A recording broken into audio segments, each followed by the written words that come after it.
Movie का आगाज दो नेबरिंग किंगडम से होता है। एक किंगडम ह्यूमंस का है जिसे एक लालची किंग हेनरी रूल करता है, जबकि दूसरा किंगडम मोर्स का है जिसमें मैजिकल क्रिएचर्स रहती हैं। मोर्स में एक ट्री पर एक छोटी उम्र की फेरी मलेफिसेंट रहती है और उसकी उधर हर क्रिएचर से दोस्ती होती है। एक दिन वहाँ ह्यूमन किंगडम से एक बच्चा आता है और रिवर ऑफ ज्यूल से ज्यूल चोरी करता है। मलेफिसेंट को पिक्सीज, नॉटग्रास, हिसलवेट और फ्लिटर से ह्यूमन के आने का पता चलता है और वो उससे मिलने जाती है। वो उससे ज्यूल लेकर रिवर में फेंकती है और फिर उसे अपने साथ ह्यूमन किंगडम की तरफ ले जाती है। रास्ते में बच्चा बताता है कि उसका एम है कि वो एक दिन कैसल में जाए, लेकिन अभी तो वो ऑर्फन होने की वजह से बार्न में रहता है। जब वो रास्ते जुदा करने लगते हैं तो वो बच्चा अपना नाम स्टेफन बताकर हाथ आगे करता है। मलेफिसेंट हाथ मिलाते ही दर्द में पीछे होती है और स्टेफन के पूछने पर बताती है कि उसने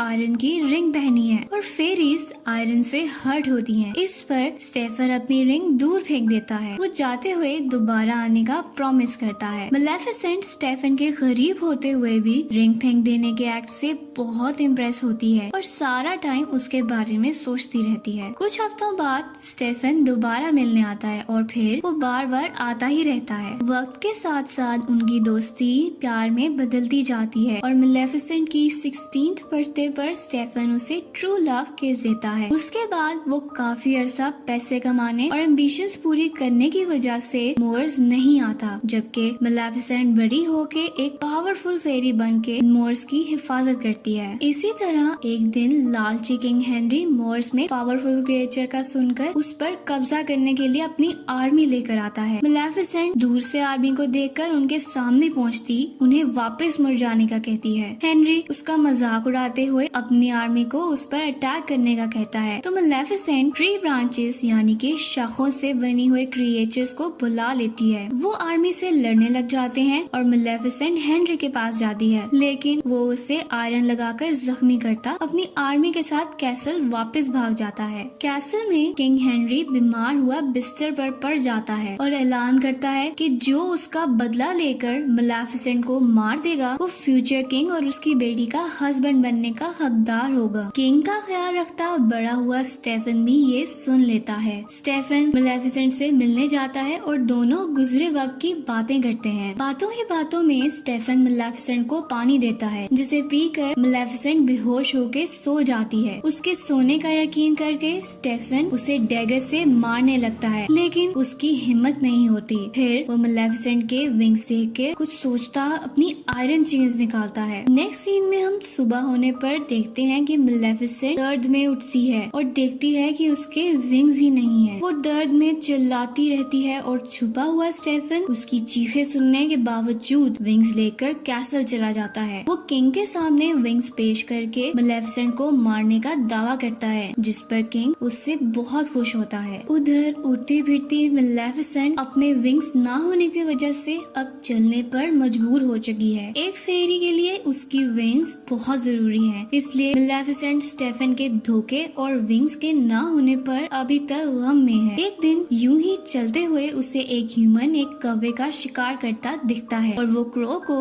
अपने मैजिक से इंसान में बदल देती है। ऐसा होता देखकर इंसान भाग जाता है। वो क्रो अपना नाम डेविल बताता है और मलेफिसेंट की जान बचाने की वजह से उसका सर्वेंट बन जाता है। मलेफिसेंट उसे ह्यूमन किंगडम खबर लेने भेजती है, तो वो वापस आकर बताता है कि स्टेफन किंग की बेटी से शादी करवाकर किंग बन गया है। इस बिट्रेयल पर मलेफिसेंट दिल बर्दाश्ता होती मोर्स को डार्क किंगडम में बदलकर सब क्रिएचर्स पर रूल करने लग जाती है। कुछ वक्त गुजरता है और एक दिन डेविल मलेफिसेंट को आकर बताता है कि स्टेफन की बेटी पैदा हुई है, जिसकी सेलिब्रेशन रखी गई है। सेलिब्रेशन में स्टेफन अपनी क्वीन के साथ थ्रोन पर बैठा होता है जब वही 3 पिक्सीज आती हैं। वो उसकी इजाजत पर स्टेफन की बेटी ऑरोरा को ब्लेसिंग्स देती हैं कि वो खूबसूरत हो, हर किसी को पसंद हो और हमेशा खुश रहे। वो ब्लेसिंग्स देती ही हैं कि मलेफिसेंट वहाँ आ जाती है और सबके रोकने के बावजूद ऑरोरा को कर्स करती है कि पिक्सीज के कहने के मुताबिक ऑरोरा खूबसूरत हो, सबको पसंद आने वाली खुश लड़की हो, लेकिन उसकी 16th बर्थडे पर स्पिनिंग व्हील स्पिंडल यानी चरखे की सुई पर ऑरोरा अपनी उंगली जख्मी करे और ऐसी नींद सो जाए जिससे वो कभी ना उठ सके। सके। ये कर्स सुनकर किंग स्टेफन घुटने पर बैठ जाता है और मेलेफिसेंट को अपना कहा वापस लेने का कहता है। तो मेलेफिसेंट उसका मजाक उड़ाते हुए कर्स में एडिशन करती है कि अरोरा अपनी नींद से उठ तो जाएगी, लेकिन सिर्फ ट्रू लव किस से, जो स्टेफन और मेलेफिसेंट दोनों जानते हैं कि ट्रू लव एक्सिस्ट ही नहीं करता। मेलेफिसेंट वहाँ से वापस मोर्स आ जाती है और उसके पीछे स्टेफन किंगडम के सारे स्पिनिंग व्हील्स कैसल के डंजन में डलवा के अपने सोल्जर्स को मेलेफिसेंट को मारने भेजता है, लेकिन मेलेफिसेंट मोर्स के गेट ब्रांचेस से दीवार बना देती है ताकि कभी भी कोई इंसान वहाँ न आ सके। जबकि अरोरा को सेफ रखने के लिए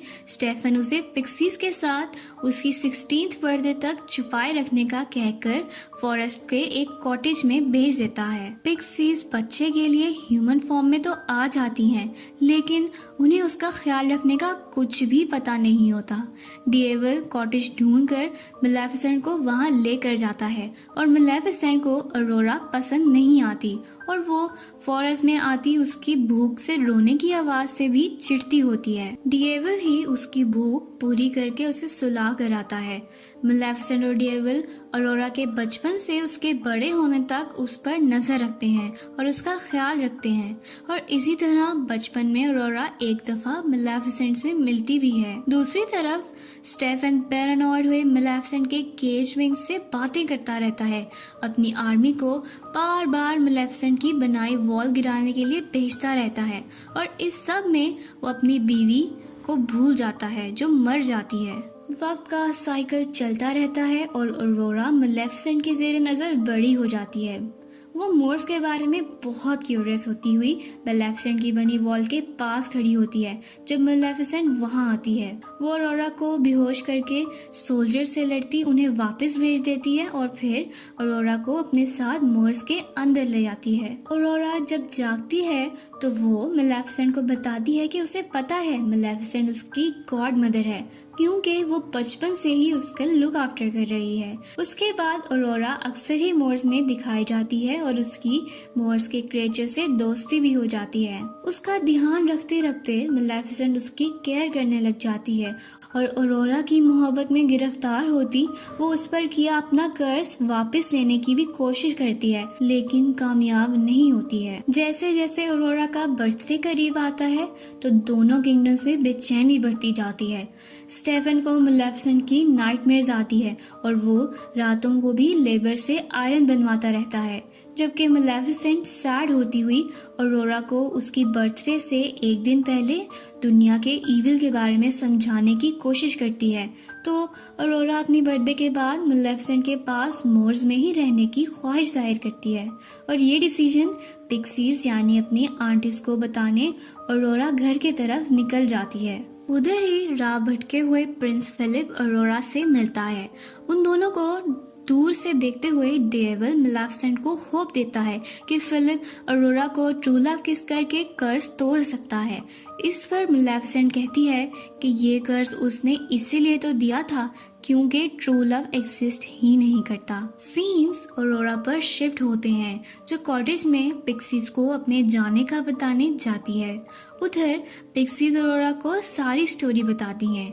अरोरा मेलेफिसेंट से मिलकर अपने कर्ज के बारे में पूछती है और मेलेफिसेंट से नाराज होते हुए बात सुने बगैर हॉर्स लेती कैसल की तरफ निकल जाती है, जबकि मेलेफिसेंट डेविल को फिलिप को लाने का कहती है। नेक्स्ट सीन्स में अरोरा कैसल जाकर स्टेफन से मिलती है तो स्टेफन अरोरा के पहले ही आ जाने पर गुस्सा करता है और उसे सेफ रखने के लिए उसके रूम में बंद कर देता है। खुद वो मेलेफिसेंट को पकड़ने की प्लानिंग करने लग जाता है। अरोरा अपने रूम में बंद डोर पर नॉक करती है और जैसे ही मेड दरवाजा खोलती है तो अरोरा आवाजों को फॉलो करते कैसल के डंजन्स में पहुंच जाती है, जहां वो मैजिक से बने स्पिनिंग व्हील की सुई पर अपनी उंगली रखते ही कर्ज के मुताबिक सो जाती है। दूसरी तरफ हम देखते हैं कि हॉर्स बने डेविल पर सवार मेलेफिसेंट को कर्ज पूरे होने का पता चल जाता है, जब वो फिलिप को कैसल ला रही होती है। वो कैसल पहुंचती है और डिएवल आयरन ट्रैप्स देखकर अंदर जाने से मना करता है, लेकिन मेलेफिसेंट ट्रैप्स पार करती फिलिप को लिए ऑरोरा के पास आती है। ऑरोरा के रूम में मौजूद पिक्सीज फिलिप को ऑरोरा को ट्रू लव किस करने का कहते हैं। फिलिप उनकी बात मानते हुए किस करता है, लेकिन ऑरोरा जागती नहीं है। पिक्सीज उसे लेकर रूम से बाहर जाती हैं, तो मेलेफिसेंट आंखों में आंसू लिए ऑरोरा से माफी मांगती उसके फोरहेड पर किस करती है। इधर आता है प्लॉट में ट्विस्ट और हम देखते हैं कि मेलेफिसेंट के ट्रू मदरली लव की वजह से ऑरोरा जाग जाती है। वो एक दूसरे को देखकर खुश होते हैं, जबकि कैसल की दूसरी तरफ स्टेफन को मेलेफिसेंट के कैसल के अंदर होने का बताया जाता है। मेलेफिसेंट ऑरोरा को मोर्स ले जाने के लिए कैसल के हॉल तक पहुंचती ही है, तो उस पर आयरन चेन्स फेंककर उसे कमजोर कर दिया जाता है।